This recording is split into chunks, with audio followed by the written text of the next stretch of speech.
Hey buddies, it's Friday, which means that tonight it is 4-Play Friday. Actually, it'll be 5-Play Friday. That is with New Super Mario Bros. Wii U. For the first time, we will be able to play a Mario game 4-player cooperatively, with the Wii Pad. So all 5 of us will be able to join in the fun. Yesterday, we covered Epic Mickey 2, The Power of 2. So that's available now. You can click the playlist in the description to go watch it. It'll be, if you're a fan of the show, it's a labor of love. If you're a fan of Mickey or the entire Disney franchise, the game certainly will also be a labor of love. It just had so many flaws, and this is the thing, like, we come out of it hating it because it could have been so much better. Like, there are bad games, you know, the really bad games, like we're talking Harley-Davidson Road Trip. It doesn't get into that category, mainly because, and it's almost worse that it doesn't get into that category, because Harley-Davidson Road Trip, it had no salvageable, you know, there was nothing there to begin with, so you don't have to worry about it. The fact that the concept art for Epic Mickey 2 is so amazing, the concept of the actual game mechanic, you know, painting things and making things disappear is so awesome, and some of the actual stuff in the game, like the animations and the cutscenes, are also awesome. The story, it potentially could be great, but it's intriguing. That's what drew us in. And then you play the game. From the outset, there were problems. Like, frame rate was the first issue that is kind of like sets off alarm bells when you're playing a game and you play as many as I do. When there are frame rate issues, especially within the first scene of the game, you know you're in for maybe some trouble. And from right up, like, I have a pretty good eye for these things, frame rate issues, because I'm like, you know, it's what I do. I like analyze my own show all the time to see where the frame rate dips to and stuff like that. It was hitting, I would say, as low as 12 frames per second, or it might have been 15, and then when it dipped below 15, it would put the game into slow motion. So not only like jittery, there's jittery frame rate issues where it's just like not enough frames to make it smooth. That would be like the 15 frame per second. And then it got to a point where, because it couldn't even do 15 frames per second, it just slowed down the action. So you would jump through the air and suddenly Mickey goes like, whoop, and then he goes really slow and then he'd land.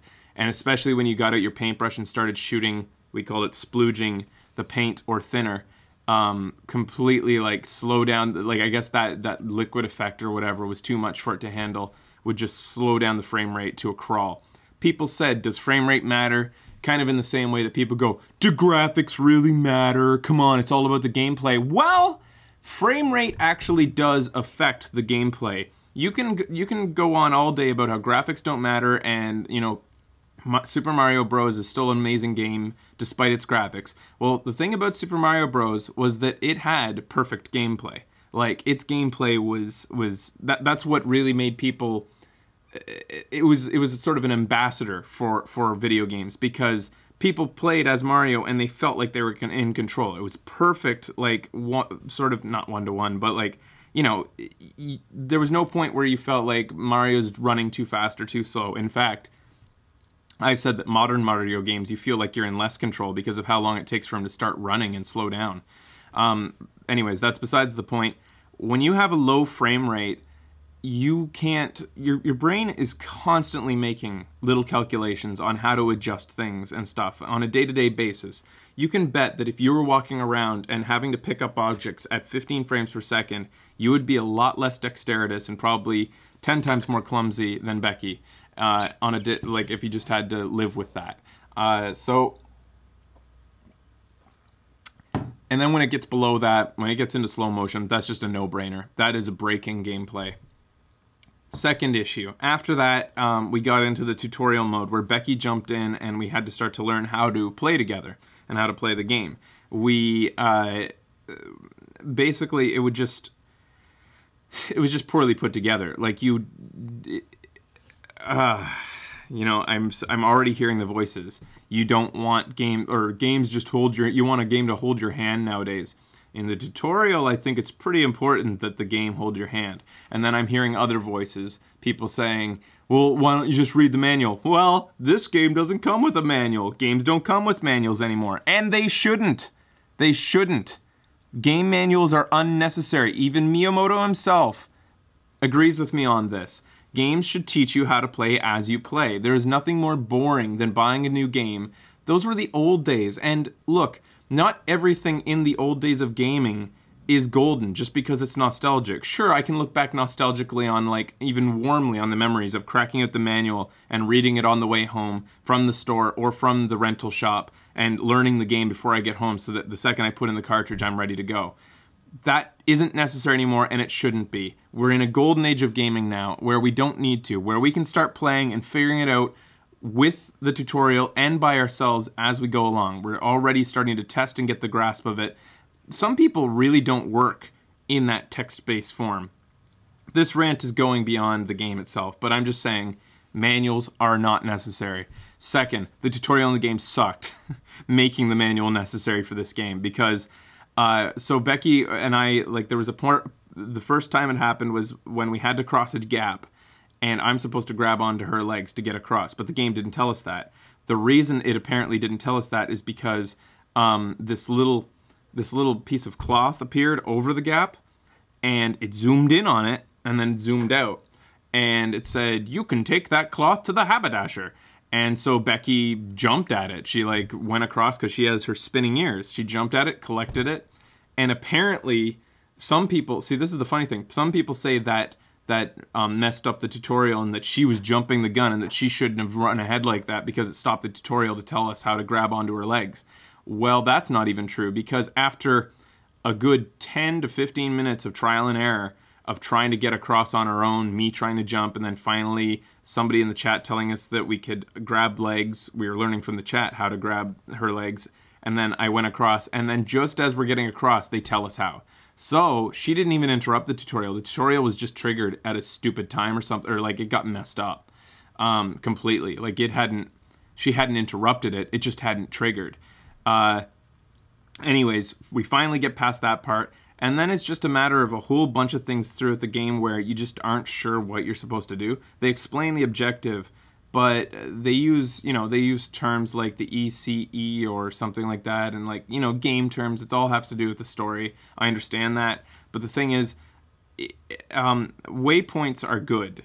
When they're like saying things like, you got to make it over here now or something like that. I just had a thought. Like, we are the worst case scenario in a game, but we're also, like, because we're hosting the show, we're jabbering at each other, we're not paying attention sometimes to the tutorial.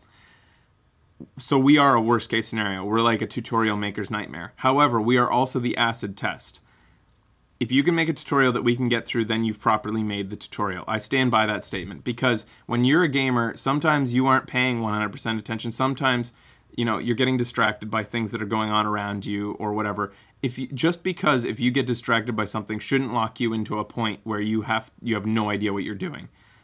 Games should be intelligent enough to repeat the instructions. But regardless, it doesn't matter. Even if you were paying attention, the game was still kind of confusing as to where to go at what times. The worst part, the worst instance where that happened was when we finally got to, it was either, I think it was Oztown. We got to Oztown, and we were supposed to talk to the shopkeepers for help. So I was looking for doors. I guess this is just a matter of the new, modern mechanics. Doors that you can go in usually glow, because there's so many games out there where I don't think there's hardly any game out there where every door can be walked into.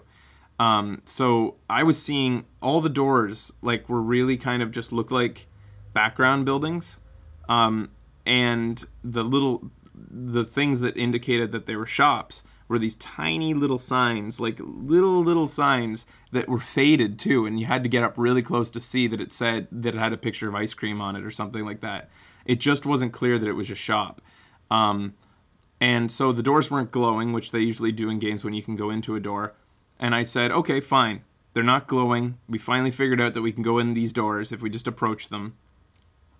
And but if this is true, then every door should be enterable, because that's sort of a betrayal to the gamer when he has to try every single door, even though some of them are just not going to react to him walking up to them. That's the point of glowing doors. if every door can't be gone into, you better indicate something that says that you can go into other ones. And the one that we had trouble with that you couldn't go into also had a sign above it saying that it was a shop. So they betrayed the gamer in two senses there.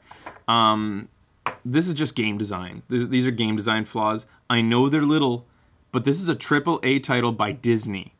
This isn't the sort of thing you expect. Like, this should be polished as hell.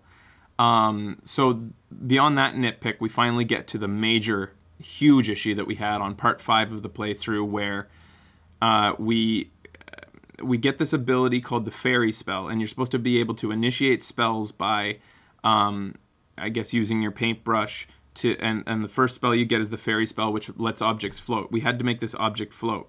When you see the first object that you need to make float, it has a little R above it, and that means you're supposed to press R to make it float. And I guess I did that the first time, and it worked, and then you're supposed to shoot with ZR, you're supposed to shoot your paint stream and make it move. Once we finally got it to its destination and charged up this battery or whatever, we were supposed to move it again. However, for the longest time, we couldn't figure out why I couldn't make it float again. Finally, we realized that this little meter that counts down in the upper left isn't the power on your fairy spell, it's the actual cooldown time. For some reason, the spell has a cooldown. I don't even know why it has a cooldown. And it was unnecessarily long, in my opinion. Finally, we realized that, so once we got the cooldown out of the way, I started pressing R on this thing. It wouldn't float again. We couldn't get it to float by pressing R. So I would cover it in paint first, and then press R, and then sometimes it would work, sometimes it wouldn't. Then finally, I pressed ZR and R. That seemed to make it work, pressing ZR and R at the same time. I don't know why. The instructions earlier didn't say that ZR was a part of it. So it ended up where it was just a mess, and you really have to watch the part to see how painful it was. The game is just, it's horrible. It's a bad game because of, like, I could see maybe enjoying the game still because it has so much awesome in it still. Like, it has its cutscenes and a cute story and the Disney characters that you love. Like, I got excited the moment I saw Goofy do his wah-hoo-hoo-hoo and, like, pop out. Like, there's those childlike moments that you're gonna elicit from the gamer as they're playing through with their favorite characters, but you're gonna have to work at it, and that's wrong. That you have to work at a game. It just isn't fun. And I play a lot of games, and I'm not being whiny here. I wanted this game to be awesome, and it's not. It's not worth your time if you have other games to play. That's what it boils down to. So that's my first impressions of Epic Mickey 2, The Power of Two. It's Black Friday! That means a bunch of sales. Just recently, in the last, like, while, I guess the last 4 or 5 years, ever since the internet started, really, like, shopping started to get big online, Black Friday's come up here. We didn't have it for, you know, any time before this decade. We did not even know what Black Friday was. But because of Cyber Monday and stuff like that, and just the fact that we shop online now, we always see Black Friday sales on our favorite online retailers. So finally, it's up here too, even with our physical chains. It's still not that big of a deal, though. For us, it's all about Boxing Day, which is the day after Christmas, which to me, I can't believe you guys don't have it in the States. I know that our UK friends do, because I don't know if it's the same for them, though. I think all their retailers are closed. I think it's a different meaning there. Here in Canada, when we have Boxing Day, the day after Christmas, you go out with all the money that you were given by your relatives that don't know you well enough to give you an actual gift. You go out and you spend that money. And you get great deals, and really actually good deals. And it makes sense, too, because the retailers are trying to get rid of the stock from Christmas. They're worried that they're not going to be able to sell it now that Christmas is over, so they're like, take it, take it. So I even knew families that would actually all agree to wait until Boxing Day to get each other their Christmas presents.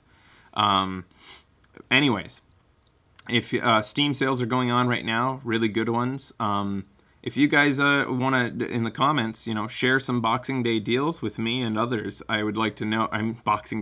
Black Friday deals. I'm interested because I'm always purchasing games for as little as I can. I just picked up Darksiders for $13 on Steam, and I'm trying to resist buying XCOM Enemy Unknown right now. I just can't. I can't get sucked into a game like that.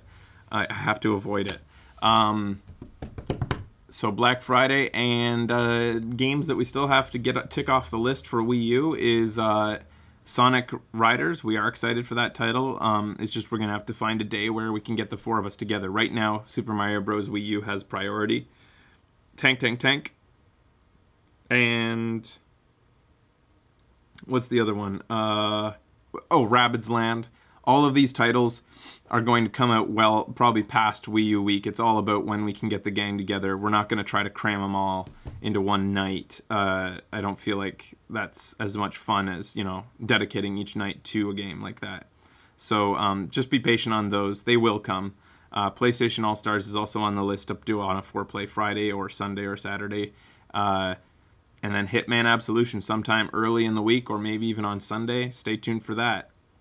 I think that's all I got to say. Thanks for watching, guys, and let the flaming begin for the Disney Epic Mickey lovers or the people who just think I'm a shitty gamer. Go ahead. I can take it. Fuck you. I love you. Goodbye.